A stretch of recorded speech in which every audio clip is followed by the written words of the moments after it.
This week was something. I'm going to keep it short if I can, but let's be honest, this week has been a lot of everything's getting a bit worse, but in that horrifying way where it's not shooting in the streets, so it doesn't feel like there's a single defining moment, or it doesn't feel quite so all-consuming. It just feels endlessly overwhelming, which it turns out lets all the little things feel all that much worse. The government shut down again. Arguably, that's sort of a good thing, but Trump crapped himself live on TV. That's not a joke.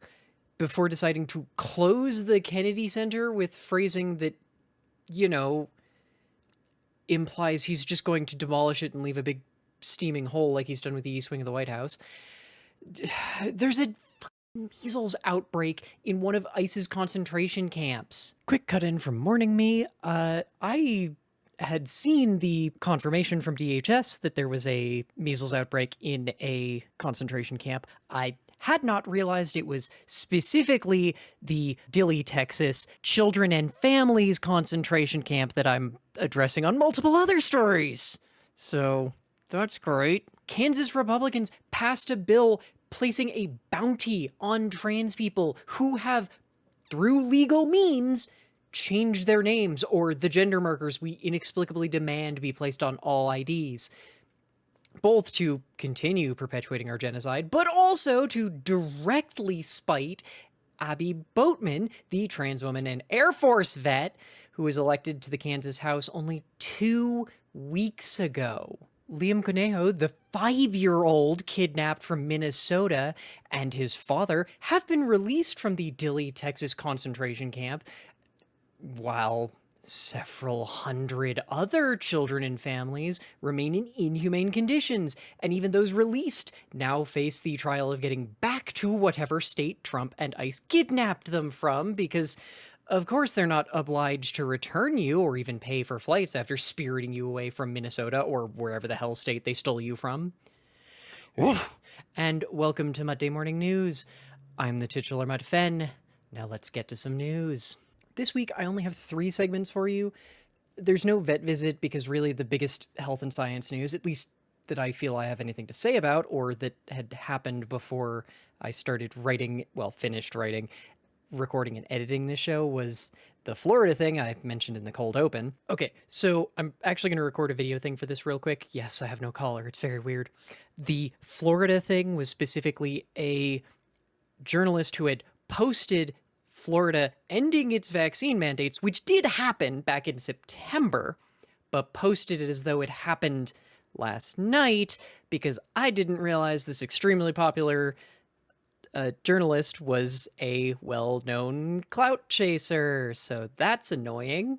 But it's been cut from the cold open, and now I'm explaining that part to you so you know. Obedience training is like half a rant about something utterly vile I wish I didn't have to keep addressing, and half a call to action and awareness. While Houndsbite is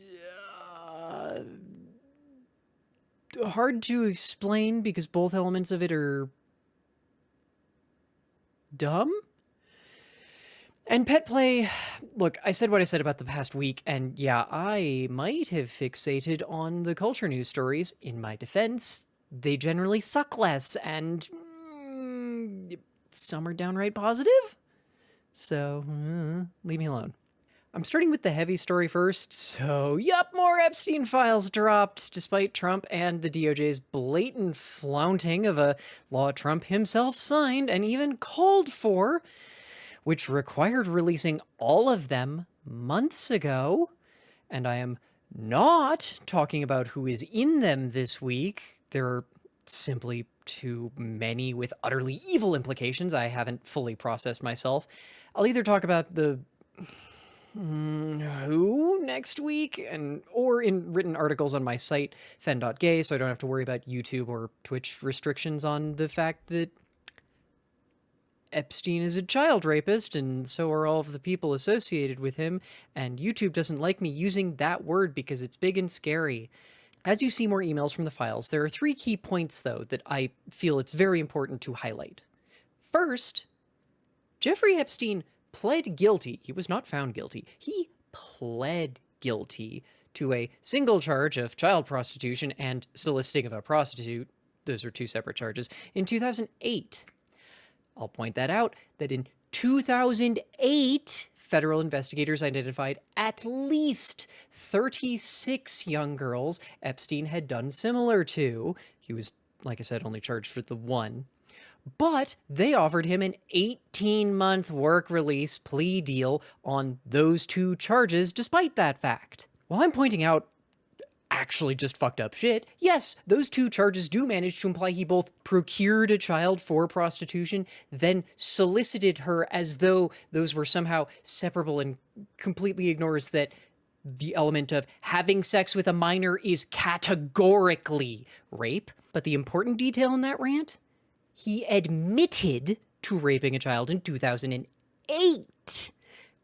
It was public knowledge after 2008 that he admitted to raping a child and allegedly abusing, at a minimum, dozens more. Every email I've seen from this newest drop were from after 2008. Everyone knew what he was. I want to make that very clear. And here's the part where I admit that I lied and I demand that you guess who showed up in this latest drop of files from his hellishly screwed up emails from 2018. Yes, of course, it was none other than the queen of Transphobia Island herself, J.K. Rowling. Wasn't even Maxwell or Epstein reaching out to her, but her inviting Epstein to the Broadway premiere of The Cursed Child and a dinner and after party a few weeks after that. Second, no! QAnon and Pizzagate were not right. They were, and still are, conspiracy theories propagated by the same people who keep turning up in the Epstein Files. In fact, one of them, Moot, was literally the person who started 4chan and specifically brought back the /poll, I don't know what the hell 4chan calls their dumb things, subforum where Gamergate took hold and QAnon got started. The best lies carry a kernel of truth, like, say, the wealthy fascists who control this and many white countries keep child sex slaves. Third, shut the fuck up with the pedocon theory bullshit and address the elephant in the room. This is what patriarchy does. Ask any girl when she first felt sexualized by the men, not boys her age, but men, and nearly everyone will tell you sometime around 12. Unless they tell you sooner, because a lot of them it's sooner. No, men are not inherently pedophilic or uncontrollably horny or any of those lies patriarchs also spin. Those, like pedocon, offer cover for their actions instead of taking responsibility for them. There's nothing wrong with the way society bullies boys for not emulating the men who abuse them as children. There's nothing wrong with society. It's natural for men to lust after 13-year-old girls. There's nothing wrong with society. The church has just been dealing with child raping and murdering priests for centuries. There's nothing wrong with society.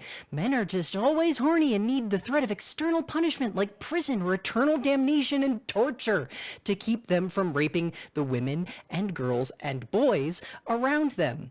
Those are all lies.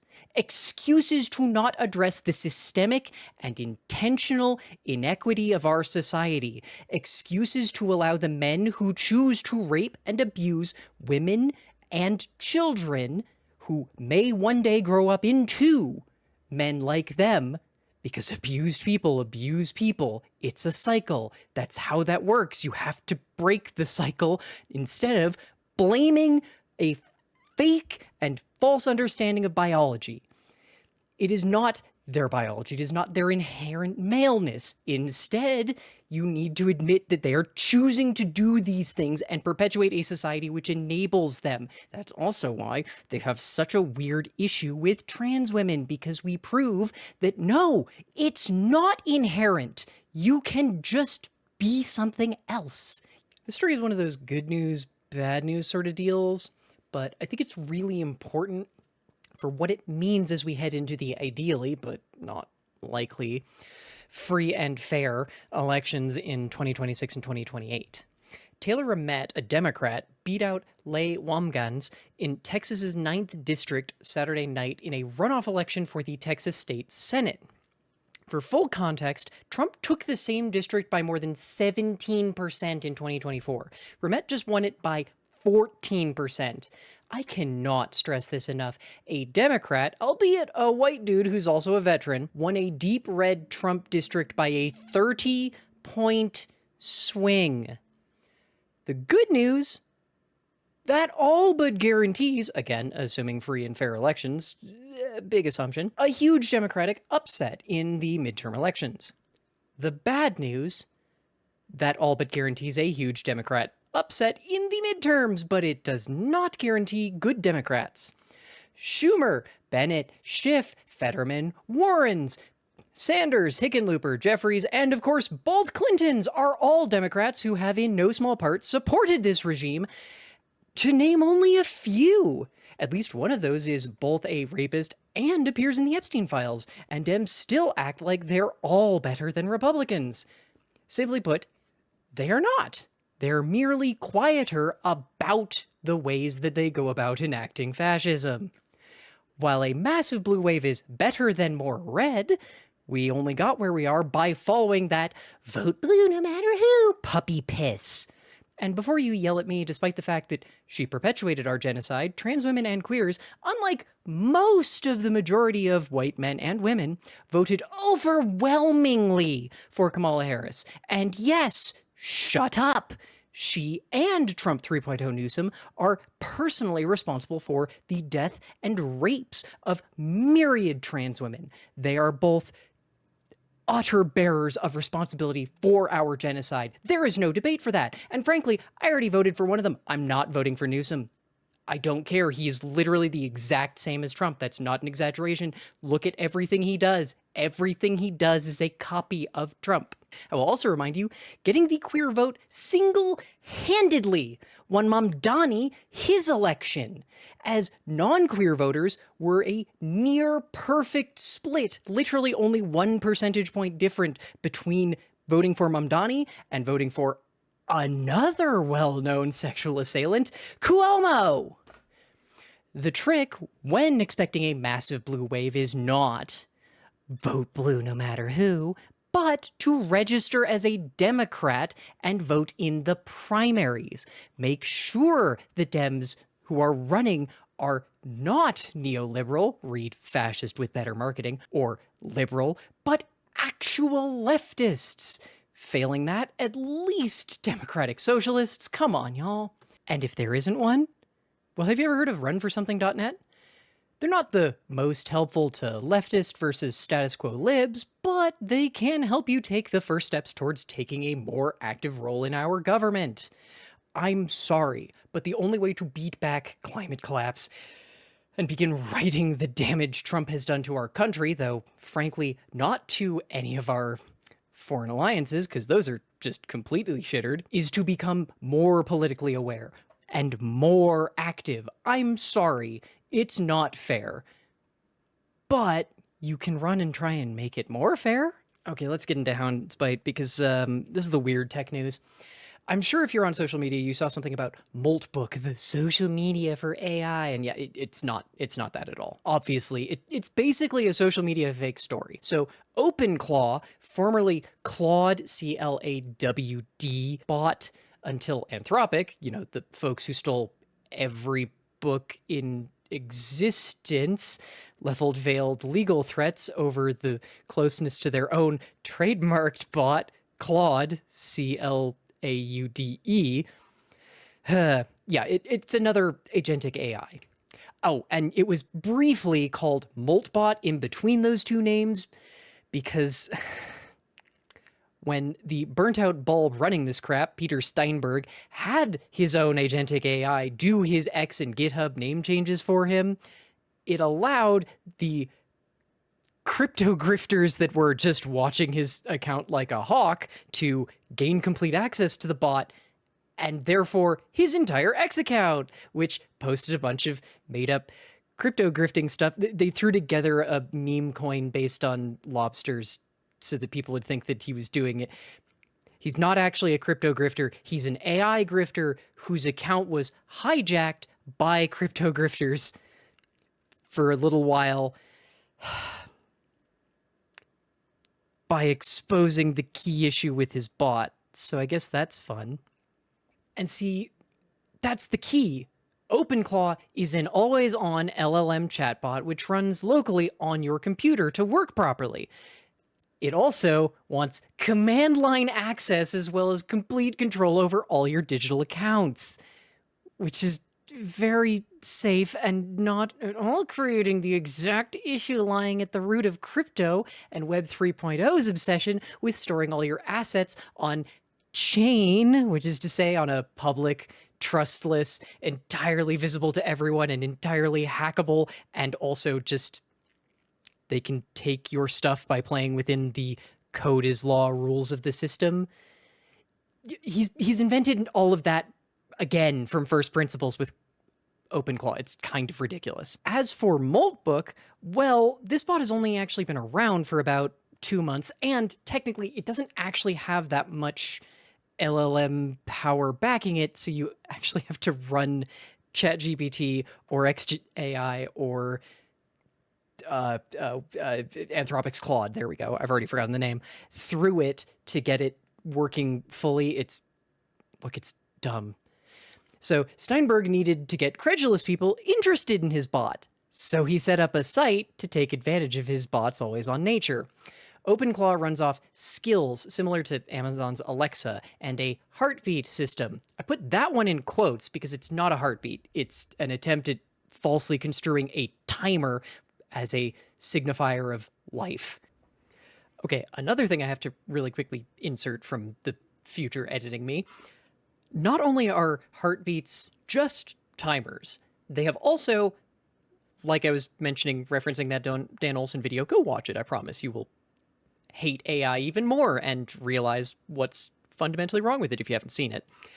He's also recreated the gas wars of the Ethereum chain again from first principles. Per this tweet from Benjamin de Kraker, OpenClaw is interesting, but will also drain your wallet if you aren't careful. Last night, around midnight, I loaded my Anthropic API account with $20, then went to bed.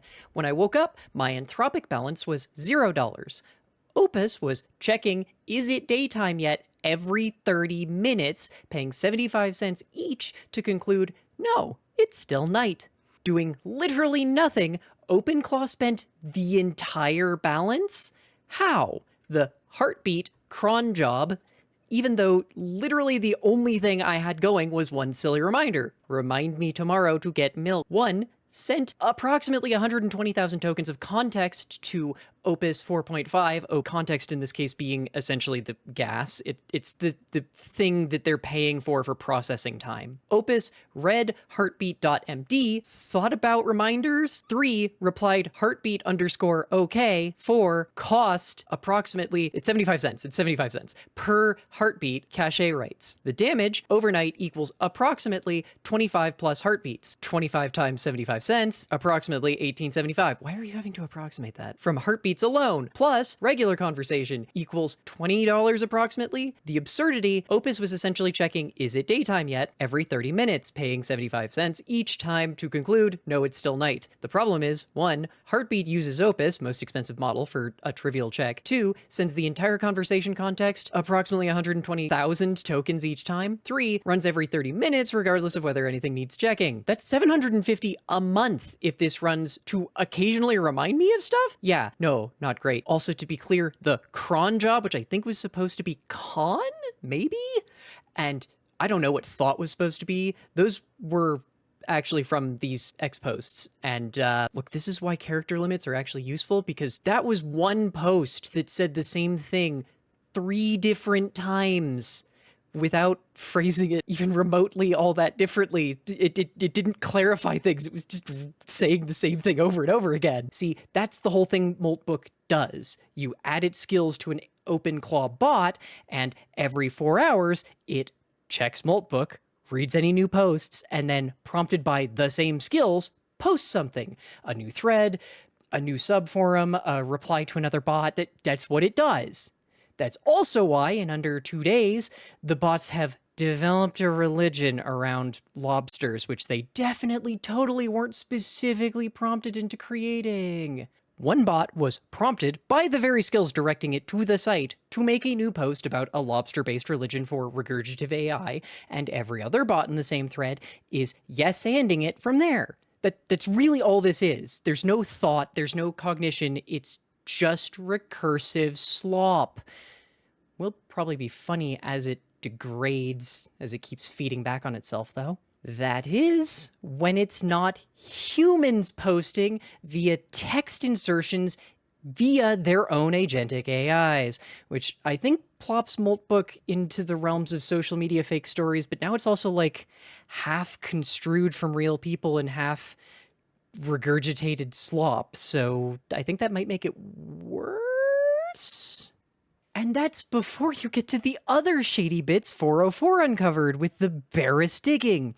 Like how the reason the site has so many users is that Peter Steinberg used an exploit in XAI's API to force it to generate myriad fake agentic AI accounts who exist for no reason except to check in on and then post to Moltbook every few hours. Or the fact that he left literally everything exposed, giving anyone who checked before 404 contacted them and got him to hide some of it, apparently, direct control over the always-on clawbots of real people, because you do need to connect it through a clawbot to get on the Moltbook account, for effective control over their X and email accounts to, again, command prompt access to their home computers. It is very funny that functionally Moltbook serves as, hey, do you want to get root access to every single ridiculous AI evangelist on Earth? Well, you probably can, because they've probably just signed their computer directly into this thing, and you can just go find it. You shouldn't. That would be unethical, I'll say, but you could. Unethical's maybe a little debatable. Teslas are death traps. That's not even news.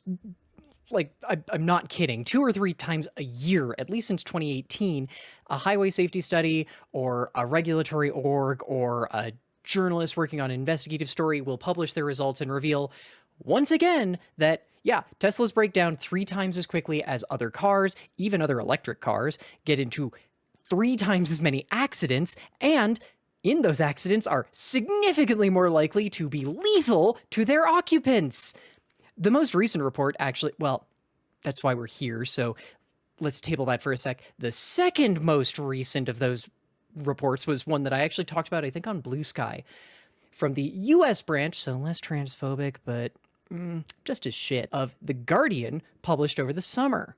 It was a fairly proper investigative piece, aside from one comment where the reporter was somehow perplexed in the year of our Mutt 2025 why cops never reached out to Tesla for the recording data their cars are always taking and sending back to base after a fatal crash, though they did point out when they asked Tesla claimed, oops, those specific recordings seem to have been deleted. Just all the ones where someone happened to die during the event are the only ones where all the everything's deleted. Okay, sure, that's totally normal.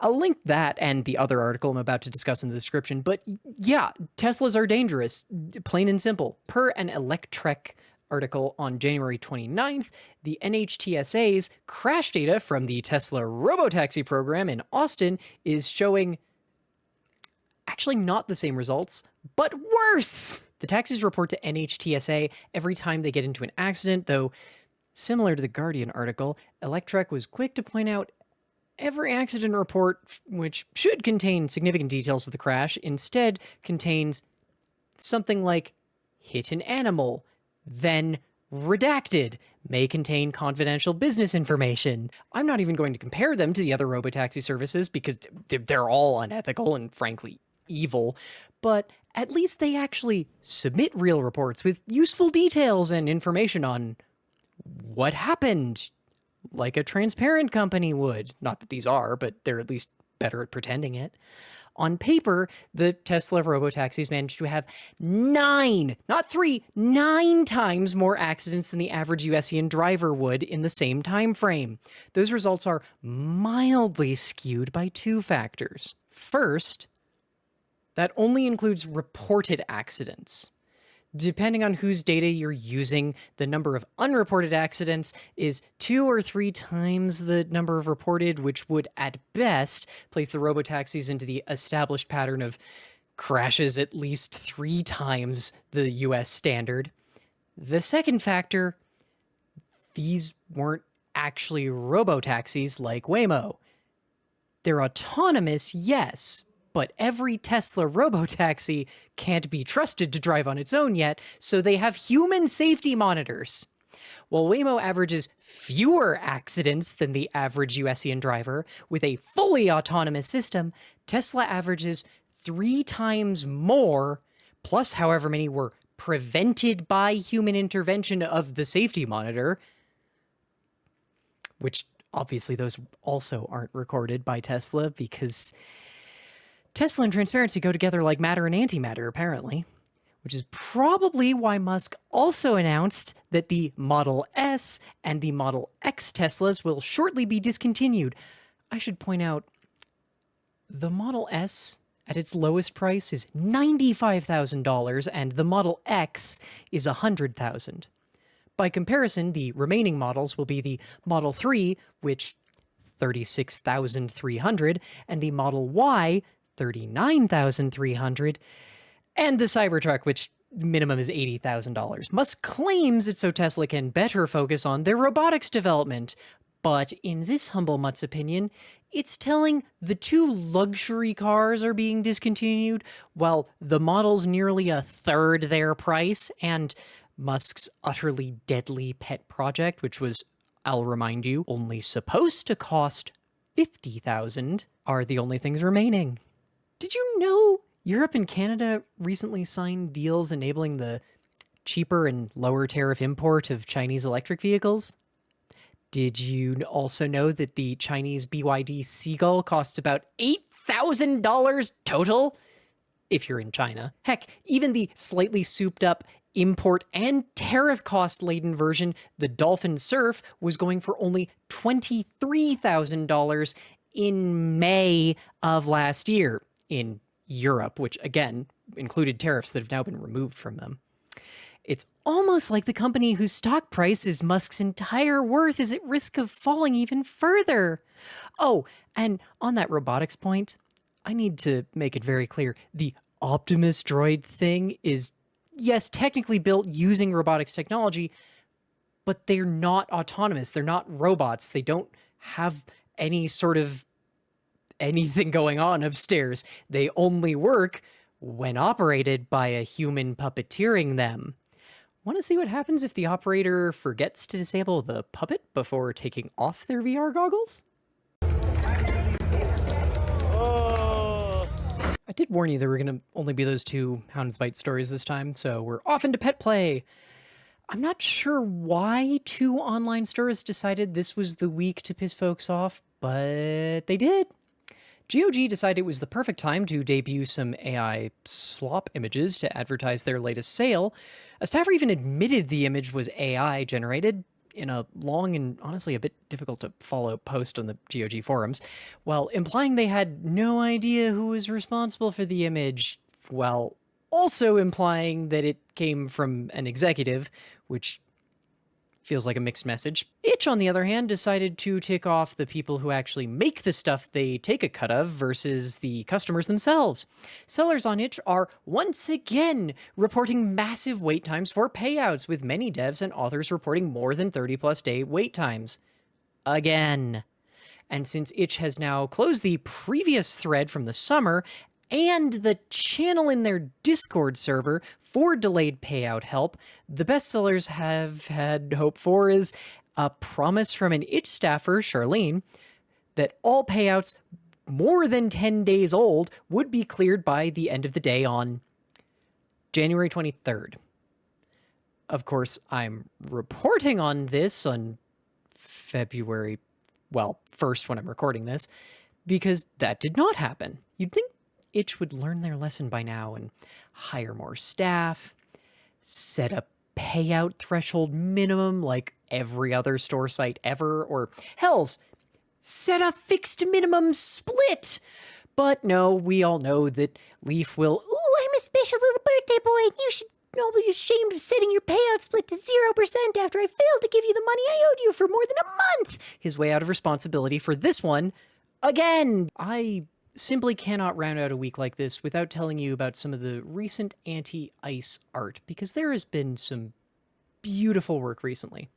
On January 24th, mere hours after Alex Pretty was executed in the street by Trump's personal death squad, a triptych of projection artists out of LA going by VJ Bombs set up a laser projector aimed at ICE's LA Metropolitan Detention Center. The projector played a looping video of an ICE agent, his legs partially covered by the US flag, executing a series of concepts: our empathy, our community, our children, and our democracy. Actually, quick interstitial that I want to throw in here because this broke while I was writing. ProPublica has identified the two agents who shot Alex Pretty, namely Border Patrol agent Jesus Ocho and Customs and Border Protection Officer Raimundo Gutierrez. The second piece of anti-ICE art annoys me more, not the art, mind, but that it was destroyed by the organizers after disqualifying the US team who made it, and that the organizers of an art competition have a rule forbidding controversial or political art. I don't know how many times I have to say this. All art is controversial because the point of it is that it is a conversation between the observer and the artist, mediated by the art itself. Art, like all things, literally all things, is political. It just is. I'm so sorry that I have to keep saying this, but it is. This is also on you, Sydney Sweeney, who I did not write a story angrily yelling at, but all art is political. I'm, of course, talking about A Call to Arms, Team USA's entry into the World Snow Sculpting Championship, coincidentally hosted in Stillwater, Minnesota. The original goal was to create a ball of hands using ASL to sign peace, love, unity, resistance, with a late, and this being the political, edition of Ice Out.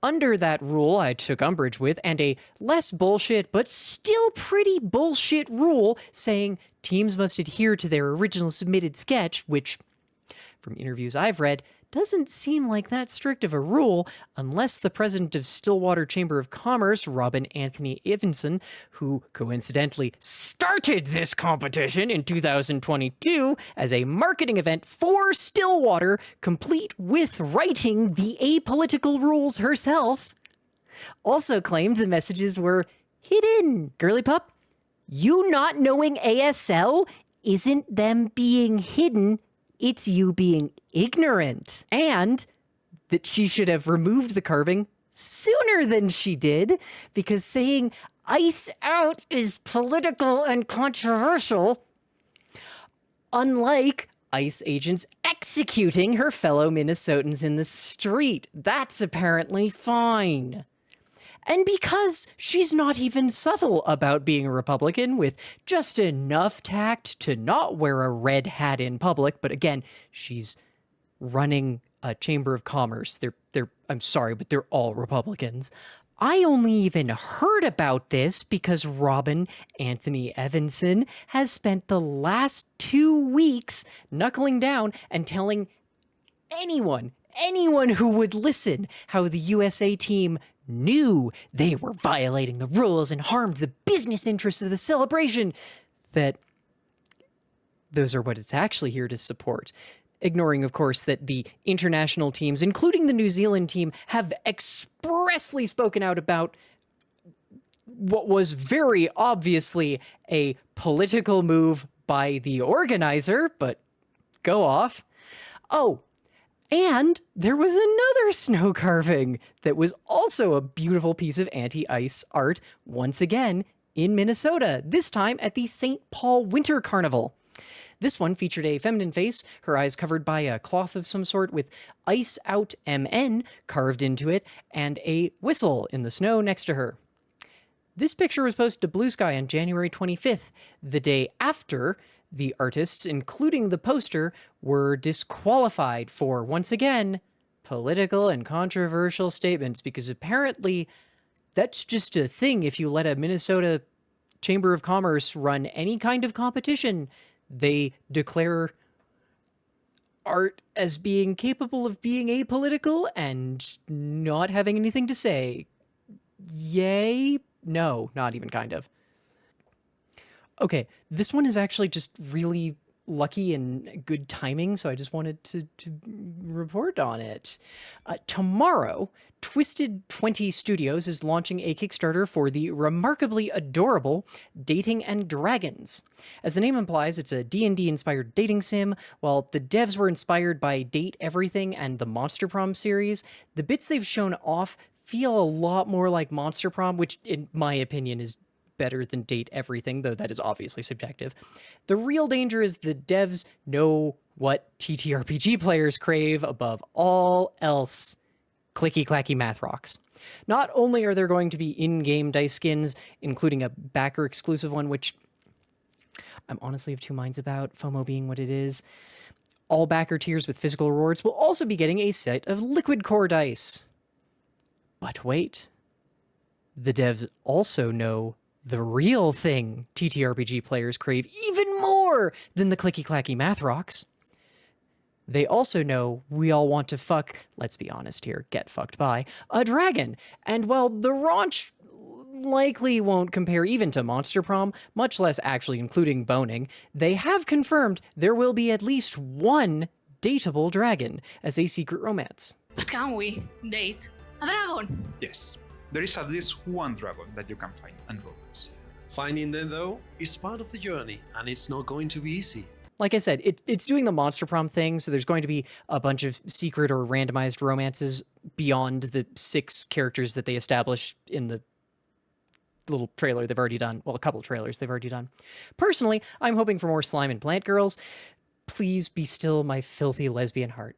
I ran that story last week about the new Digimon cards that just so happen to be in 2 decks I actually care about, my Precious Bees and my Idiot Dragon Son. Well, then Bandai, those monsters, decided to reveal the last few cards from the upcoming EX11 Dawn of Liberator set, which, I mean, that was going to happen no matter what. It would have been fine, but they revealed Shoto, the Liberator Comics main character's new level 7, Vortexdramon, and set my judge brain a-frothing. I've never been so glad I kept my certification up to date. Oh boy, is the Windy Sword Dragon going to raise a lot of player questions. This is going to be a bit technical if you don't play Digimon, but this is my show, so I'm going to take a few minutes to preemptively answer some questions and maybe, hopefully, make my fellow judges' lives a little bit easier. We'll see. With the further caveat that all rulings given before February 13th and the actual release date of EX11 might end up overruled by Bandai just changing the rules or deciding that the wording was weird. So the big judge issues on this card are the all turns triggered ability specifically. When any Digimon suspend, this Digimon may unsuspend. Then this Digimon may battle one of your opponent's Digimon. First big question, battle not attack? Yeah. If you've played Magic the Gathering, it works like fight. There are plenty of abilities which enable attacking at weird timing, though specifically not during the opponent's turn, because that doesn't really work, at least in Digimon's rules.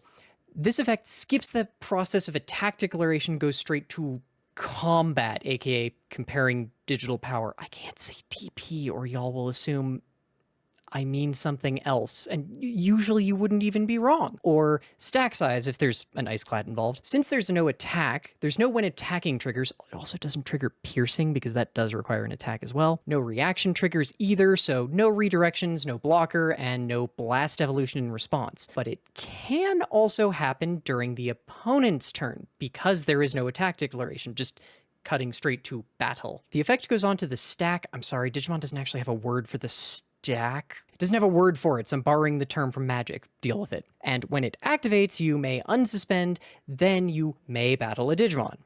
Those two mays are another thing to watch out for. Since the whole effect is once per turn, both are optional and separate clauses, but for example, if you use the unsuspend but not the battle portion, then yes, you have used this effect once this turn and therefore burned it. You don't get to like section off the battle part, just in case. Third point, and this is the weird one, and it does make sense in the wording, but it's tricky. This does get around effect protection. This was confirmed during the announcement stream, so I feel confident on this one. I mean, it's the one thing that we know for sure. The idea is the effect isn't affecting the target Digimon, but enabling Vortexdramon to battle the protected Digimon, similar to how redirection effects still work on protected Mons, because they technically affect the attack as an entity, not the Digimon itself. Yes, that was literally the last story I'm running this week because it was funny and I wanted to deal with it. And it's outro and schedule time. I don't have much of an outro beyond thank you very much for watching. I hope you enjoyed Muttday number 25, whose title I have not come up with. I should have some stream highlights out on YouTube later this week, as well as some book reviews over on my website, fen.gay. You can blame the shortness and limited scope of this episode on my girlfriend visiting last week, this week melting my brain. Also, the Persephone effect melted my brain, but in more of a good way. Well, mostly a good way. I'm only like 25% done. I've not been reading the physical copy. This arrived today. I'm only about 25% done, but I saw B say this yesterday. So I'm worried about the remainder of my brain as well now. Joy. Oh, and I have a few written but not time-sensitive news-focused works that I think I'll be posting to Patreon and Ko-fi first, then my site a bit later. Among them is like an essay on why Dahlman just did not work for me in Death Stranding 2. I think he has issues with both his character, his design, his narrative, and also the way that he plays into the Ludo narrative, but which Jules actually edited like months ago and has been sitting around mostly because I started this show, and this show is very distracting and takes up a lot of my time. I quite enjoy it, to be clear, but yeah. Speaking of this distracting show, there have been there are going to be fewer streams this week. I have so much crap to edit. To that end, the only stream besides this one will be more Metal Gear... Why is it not Metal Gear Solid? Metal Gear Rising Revengeance on Tuesday at 1 p.m. MST, followed by what I'm charitably describing as a project for myself, but I guess also technically for the community. See, I'm on a 5-day hormone injection cycle because estradiol valerate, the primary form of intramuscular injectable estrogen in the US, has a remarkably short half-life, so much that the more common 7-day injection cycle or the deeply horrifying 14-day injection cycle leave you at really low estrogen levels for large periods of time, especially that 14-day one.